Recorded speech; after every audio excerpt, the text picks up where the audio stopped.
जय हिंद। आज हम लोग इस वीडियो में जानेंगे कुड के बारे में। ये कुड जो है हम लोगों का पैसिव वॉइस में रहेगा। जब पैसिव वॉइस में रहेगा तो उसमें हम लोग जा सका हिंदी में बोलेंगे और कुड के साथ हमेशा बी लगा हुआ रहेगा। बी लगा हुआ रहेगा तो उसको हम लोग समझेंगे कि ये पैसिव वॉइस में है। ठीक है, तो हम लोग फॉर्मूला को छोड़ करके हम लोग सबसे पहले एग्जाम्पल की तरफ हम लोग जाते हैं कि एग्जाम्पल इसका कैसा होता है, कैसा दिखता है। ओके, कैसे पढ़ने में कैसा इसको समझ में हम लोगों को आता है कि जैसे यह काम मोहन के द्वारा किया जा सका। हम लोग उसके पहले हम लोग पढ़े थे कि किसी काम को कर सका। ठीक है ना, कि जैसे मैं पत्र लिख सका तो किसके द्वारा लिखा गया, तो जहाँ पे द्वारा वाला वर्ड जो आया था ना बाई, कि ये काम जो है किसके द्वारा किया गया, उसको भी अगर हम लोग मेंशन करना रहेगा जहाँ पे, तो ये हम लोग पैसिव वॉइस में बोलते हैं द्वारा। ठीक है, एक्टिव वॉइस ही पैसिव वॉइस है एक तरह का। ठीक है, लेकिन यहाँ पे देखिए कि यह काम मोहन के द्वारा किया जा सका, तो एक तरह से कुड है, लेकिन ये पैसिव वॉइस में है, इसलिए हम लोग बी को हम लोग यूज़ कर रहे हैं। ठीक है, तो अब हम लोग आते हैं कि इसका सॉल्यूशन क्या है और इसका जो हम लोग इंग्लिश में जब हम लोग ट्रांसलेट करेंगे तो किस फॉर्मूला के अकॉर्डिंग हम लोग ट्रांसलेट करेंगे।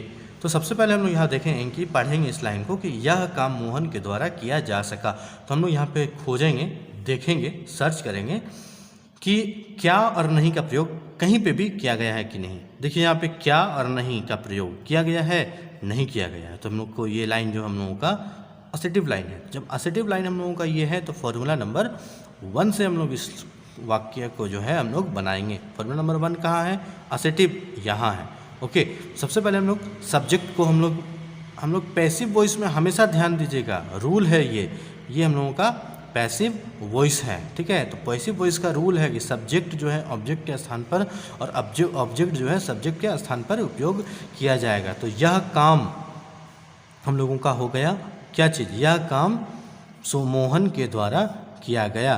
तो मोहन जो हम लोगों का सब्जेक्ट हो गया, तो हम लोग यहाँ पे मोहन लिखेंगे, और यह काम जो हम लोगों का ऑब्जेक्ट हो गया, काम जो हम लोगों का एक तरह से ऑब्जेक्ट हो गया, तो हम लोग यहाँ पे दिस वर्क हम लोग लिखेंगे सब्जेक्ट के स्थान पर। ठीक है, तो यहाँ पे हम लोग लिखेंगे सबसे पहले अकॉर्डिंग टू फॉर्मूला कि दिस वर्क। ठीक है, दिस वर्क कुड बी, हम लोग यहाँ पे कुड लिखेंगे, उसके फिर बी लिखेंगे, उसके बाद फिर यहाँ पे करना को इंग्लिश में बोलते हैं डू। तो यहाँ पे देखिए कि यह काम मोहन के द्वारा किया जा सका, उसको जब हम लोग इंग्लिश में ट्रांसलेट करते हैं तो फॉर्मूला नंबर 1 से जब हम लोग डिसाइड कर लिए कि हम लोग इस फॉर्मूला से हम लोग इसको बनाएंगे, क्योंकि इस लाइन के लिए जो पैरामीटर जो होता है इसी में हम लोग सेट कर रहे हैं, तो हो जाएगा दिस वर्क। ओके, यह काम दिस वर्क कुड बी। ठीक है, वर्ब 3 हो गया हम लोगों का वर्क, काम करना जो हो गया हम लोगों का ना, किया जा सकता है, तो ये करना हो गया, करना को बोलते हैं डू। ठीक है, तो वर्ब 3 में हम लोग क्या लिखेंगे, उस चीज़ को डन लिखेंगे। ठीक है, उसके बाद फिर बाय लिखेंगे, उसके बाद फिर मी, मेरे द्वारा ना, यह काम मोहन के द्वारा, सॉरी यहाँ पे मोहन हो जाएगा। ठीक है, मोहन। उसके बाद फिर हम लोग इस लाइन को हम लोग पढ़ते हैं अच्छा तरीक़ा से। ठीक है, this work could be done by Mohan. ठीक है, उसके बाद जब हम लोग नेगेटिव लाइन बनाएंगे तो कैसे नेगेटिव लाइन कैसा पढ़ा जाता है, कैसे दिखता है, उसको आप हम पढ़ रहे हैं उसको देख लीजिए। ठीक है, कि यह काम मोहन के द्वारा नहीं किया जा सका। ठीक है, तो यहाँ पे नहीं लिखा हुआ है, तो ये हो गया हम लोगों का नेगेटिव। तो नेगेटिव है तो हम लोग नेगेटिव वाला फॉर्मूला से बनाएंगे। तो नेगेटिव फार्मूला में यहाँ पे हो जाएगा हम लोगों का दिस वर्क, यहाँ पे हो जाएगा क्या चीज़, तो मोहन। ठीक है, वर्ब हो जाएगा हम लोगों का डू, वर्ब 3 में हो गया हम लोगों का डन, तो यहाँ पे हो जाएगा हम लोगों का क्या चीज़, तो दिस वर्क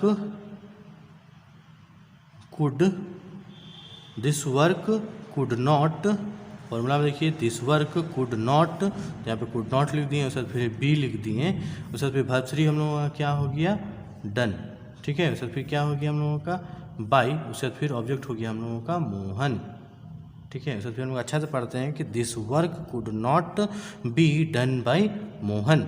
उसी प्रकार जब हम लोग अगला लाइन हम लोग लेते हैं कि क्या यह काम मोहन के द्वारा नहीं किया जा सका, तो यह क्वेश्चन मार्क रहेगा और साथ ही साथ क्या का प्रयोग होगा। तो जहाँ पे भी क्या का प्रयोग होता है वो हम लोगों का इंट्रोगेटिव वाला लाइन हो गया। क्या लाइन हो गया? इंट्रोगेटिव। तो जब इंट्रोगेटिव लाइन हो गया तो हम लोग इंट्रोगेटिव वाला फॉर्मूला अप्लाई करेंगे इसके लिए। तो इंट्रोगेटिव वाला फॉर्मूला जब अप्लाई करेंगे तो सबसे पहले यहाँ पे हम लोगों को क्या लिखा हुआ है? कुड लिखा हुआ है। सबसे सब्जेक्ट हो गया हम लोगों का क्या चीज़?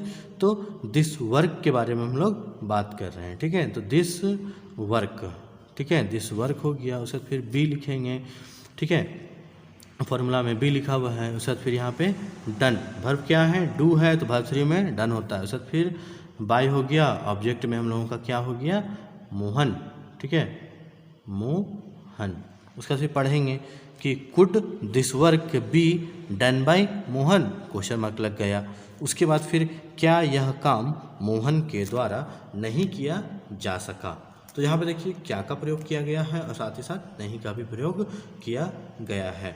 तो यहाँ पे हम लोग कैसे बोलेंगे कि यह काम जो है मोहन के द्वारा नहीं किया जा सका? तो यहाँ पे देखिए इंट्रोगेटिव है, यहाँ पे देखो नेगेटिव है। तो ये दोनों जो है ना इंट्रोगेटिव प्लस नेगेटिव का मिश्रण का ही ये लाइन है। तो उसको हम लोग इंट्रोगेटिव प्लस नेगेटिव वाला जो फॉर्मूला है हम लोगों का, उससे हम लोग इस लाइन को क्लियर करेंगे। तो सबसे पहले देखिए फॉर्मूला में क्या लिखा हुआ है? तो कुड लिखा हुआ है, ठीक है, तो कुड लिख लिए। उसके फिर सब्जेक्ट लिखा हुआ है, यहाँ पे नॉट छूट गया है, ठीक है, यहाँ पे नॉट छूट गया तो हम यहाँ पे नॉट लिख दे रहे हैं, ठीक है। यहाँ पे सब्जेक्ट में हम क्या है? तो दिस वर्क के बारे में हम लोग बात कर रहे हैं, तो यहाँ पे हम लोग दिस वर्क लिख देंगे। उसके बाद फिर बी लिखा हुआ है तो हम बी लिख देंगे। उसके बाद वर्ब क्या हो गया हम लोग का?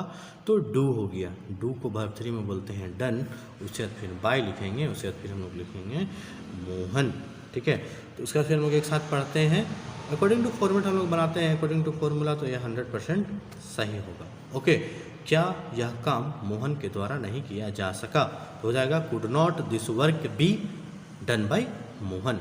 उम्मीद करते हैं मेरा वीडियो आपको बहुत ही आसान भाषा में समझ में आ गया। इस वीडियो को देखने के लिए बहुत बहुत धन्यवाद।